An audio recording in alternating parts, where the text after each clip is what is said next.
Ahmed Ali, Somali Health Board, Executive Director, and Pharmacy with Illustration Pharmacy. And we are excited today to do our second doses for the COVID vaccine for our seniors here at Van Assel Community Center.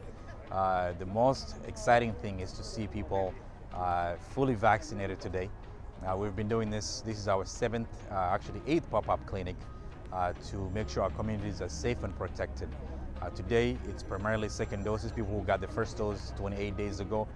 They walk into the neighborhood, some of them drove here, but most importantly, it's connecting with people and understanding nurses that look like them, people that help them complete the forms in a language they understand, to kind of eliminate those barriers that most people experience while they're trying to get the vaccine.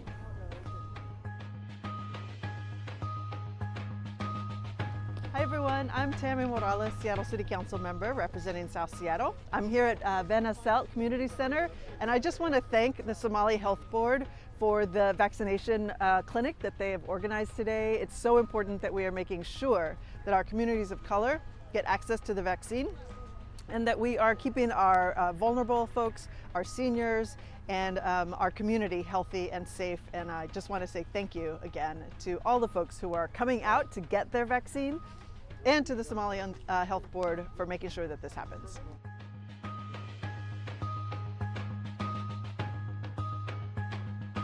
Good morning, my name is Ibrahim and I'm here bringing my mom Jawaria for her second dose of the vaccination.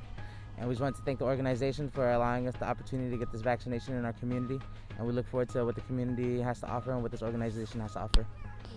My name is Michael Nuguse, a long-time East African activist. I'm here bringing seniors from the East African community to take the vaccination. Some of them, they take their second. So we are trying to bring our community to get this vaccination. I'm so glad always working with Ahmed of Somali Health Board and Runta, as usual, always there for the community. And it's a great day, and I'm very happy to be here. And we'll start bringing more people, and thank you so much.